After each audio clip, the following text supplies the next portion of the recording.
ভিতরে মোবাইল ধরলে ভিতরে লেখা দেখা যাচ্ছে এই ডিসপ্লের মধ্যে।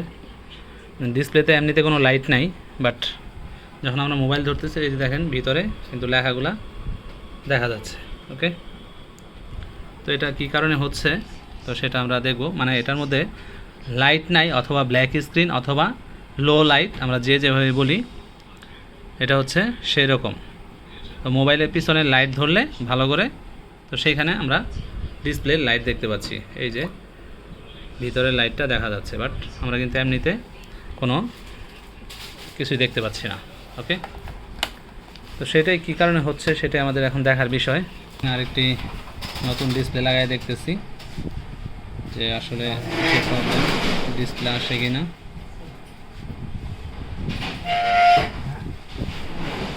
নতুন ডিসপ্লেতে কিন্তু আমাদের ডিসপ্লে চলে আসছে, বাট কোনো ডিসপ্লেতে কিন্তু ডিসপ্লে আসতেছে না। ওকে, ব্যাটারি ব্যাকআপ আছে, ব্যাটারি ব্যাকআপ আছে।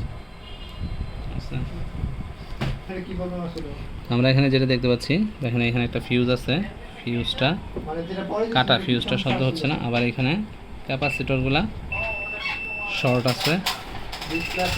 ওকে, দুইটা ক্যাপাসিটর শর্ট দেখাচ্ছে, আর এই ফিউজটা কাটা। ওকে, তো আমরা এইখানে এই কাজগুলো করে দেখি এখন কি সমস্যা আছে বা কী আসে বিষয়। দেখেন অলরেডি আমরা এখান থেকে দুইটা ক্যাপাসিটর আর ফিউজটা উঠায় নিছি। উঠায় নেওয়ার পরে এখন এইখানে এই যে আমাদের এইখানে দুইটা ক্যাপাসিটর আছে। এই ক্যাপাসিটরটা কোনো শব্দ করতেছে না, বাট এই ক্যাপাসিটরটা শব্দ করতেছে। ওকে, কারণ এই ক্যাপাসিটরটা আমাদের শর্ট আছে। আর এখানে ফিউজটা দেখি, ফিউজটাও কাটা আছে। ওকে, তো আমরা এই ক্যাপাসিটর এবং এই ফিউজটা চেঞ্জ করে দেখি, দেন দেখি কি হয়।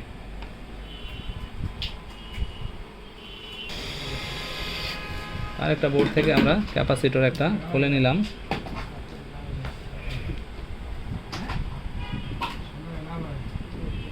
দেন হচ্ছে আমরা ক্যাপাসিটরটাকে এখানে বসাই দিই।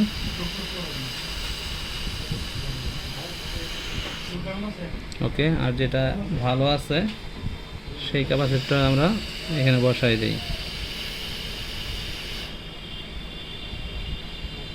ওকে, এখন আমাদের দরকার হচ্ছে ফিউজ। আমরা এরকম ছোট ফিউজ দেখি কোথায় আছে ফিউজ।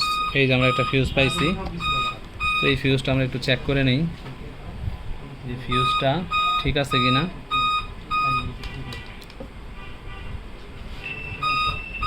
দেখেন ফিউজ কিন্তু দুই পাশে ধরলে শর্টে শব্দ হবে। ওকে, তো ফিউজটা ভালো আছে। তো এই ফিউজটা আমরা এখন এখান থেকে তুলে আমরা ওই বোর্ডে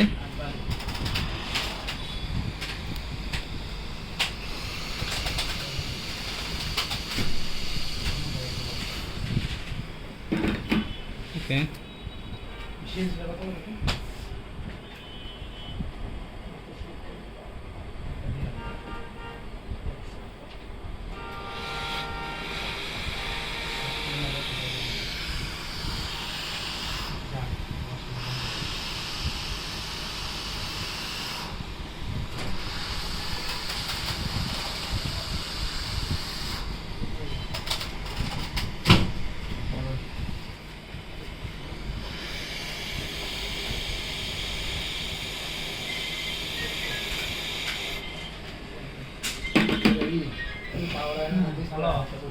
এখন কিন্তু কাজ করতেছে।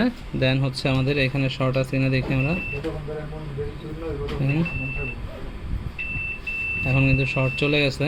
ওকে, এখন আমরা ডিসপ্লে সেট করে দেখি প্রবলেম সলভ হয়েছে কি না।